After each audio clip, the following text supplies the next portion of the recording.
पुण्यातील सुप्रसिद्ध चहा म्हणून प्रख्यात असलेल्या येवले अमृततुल्य चहाच्या 100व्या शाखेचा शुभारंभ सोहळा सरला बेटाचे महंत गुरुवर्य रामगिरी महाराज अनाथांची माय सिंधुताई सपकाळ यांच्या हस्ते साईबाबा चावडीजवळ शिर्डी पालखी रोड येथे थाटामाटात संपन्न झाला।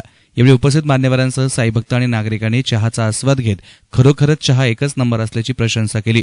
साई मंदिरापासून अगदी काही मिनिटांच्या अंतरावर शिर्डीमध्ये येवले अमृततुल्य चहाच्या 100व्या शाखेचे उद्घाटन करण्यात आले। उद्घाटन प्रसंगी नगराध्यक्ष योगिता शेळके, प्रथम नगराध्यक्ष कैलासबापू कोते, गौतम बँकेचे चेअरमन बाबासाहेब कोते, काँग्रेसचे शिर्डी शहराध्यक्ष रतिलाल लोढा, येवले अमृततुल्यचे संस्थापक नवनाथ येवले, शिवसेनेचे कमलाकर कोते, संजय शिंदे, उपनगराध्यक्ष सुजित गोंदकर, नगरसेवक ताराचंद कोते, मनोज लोढा, महेश लोढा, संदीप पारक, बाळासाहेब लुटे आदी मान्यवर हजर होते। उपस्थित मान्यवरांच्या यावेळी सत्कार करण्यात आला। शिर्डी ग्रामस्थांच्या वतीने नवनाथ येवले यांचाही सत्कार केला गेला। यावेळी महंत रामगिरी महाराजांनी आपलं मनोगत व्यक्त केलं। व्यवसाय म्हणून व्यवसाय करायचा असतो, त्यामध्ये 2 पैसे मिळावे हा उद्देश तर असतोच, परंतु निव्वळ स्वार्थ त्यामध्ये न पाहता स्वार्थ आणि परार्थ या दोन्ही गोष्टी त्यामध्ये असाव्या। 3 प्रकारचे लोक आपल्याला पाहायला मिळतात।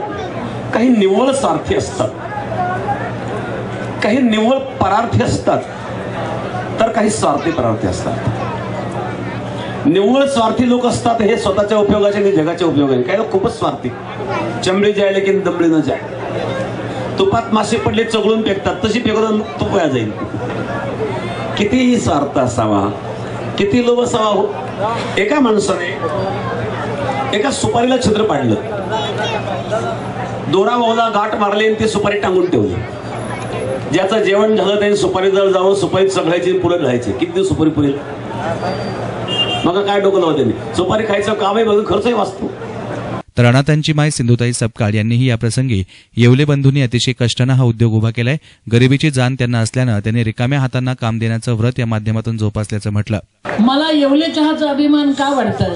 ही लेकरं कष्टातून आले, अंधारातून उजेड शोधला, काय काय हिकमतीने ते उभे झालेत आणि आम्ही आमचं पोट भरलं म्हणून थांबले नाही, तर दुसऱ्यांच्या गरिबांच्या चुली पेटाव्या, रिकाम्या हाताला काम मिळावं, हे सगळ्यात मोठं महत्वाचं आहे रे बाळा।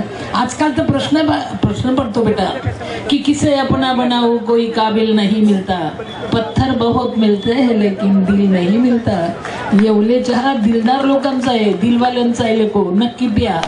तर येवले अमृततुल्यचे संस्थापक नवनाथ येवले यांनी आपल्या व्यवसायाचे ध्येय आणि उद्दिष्ट याबाबत सविस्तर माहिती दिली। 1911 साली चालू केलेला अभ्यास चहावरचा 1 जून 2017ला कंप्लीट झाला, म्हणजे जवळजवळ 7 ते 8 वर्ष लागले आम्हाला हे प्रोडक्ट मार्केटमध्ये आणताना। आमचा हॉटेल व्यवसाय पहिला होताच, तरी सुद्धा आम्हाला 7 ते 8 वर्ष लागले, कारण व्यवसाय असाच करण्याची गोष्ट नाहीये। त्याचा पूर्ण अभ्यास करून व्यवसाय केला तर 101% सक्सेस होतो। पण आपल्याला वाटतं कुणी मामाने टाकलाय, कुणी काकाने टाकलाय, कुठल्या मित्रांनी टाकलाय, तर आपण पण करू शकतो।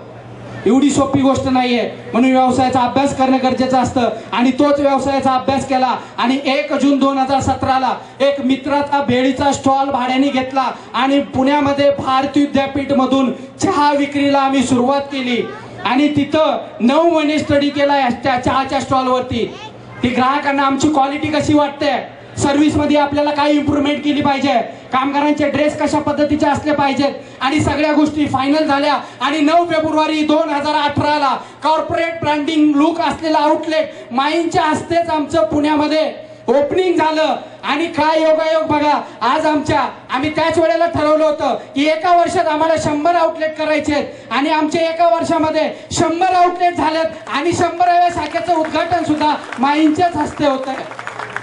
या प्रसंगी शिर्डीकर नागरिक, महिला वर्ग, विविध क्षेत्रातील मान्यवर मोठ्या संख्येने हजर होते। कार्यक्रम यशस्वीतेसाठी नगरसेवक ताराचंद कोते, चाकणचे नगरसेवक प्रवीण गोरे, उद्योजक गिरीश टोपे, उद्योजक एकनाथ सोमवंशी, उद्योजक विश्वास टोपे, उद्योजक युवराज टोपे, उद्योजक माऊली मेदनकर, उद्योजक विवेक मुळूक, उद्योजक विकास कोटमे यांनी विशेष परिश्रम घेतले। कॅमेरा पर्सन अजिंक्य गोरे, एसएन मीडिया, शिर्डी।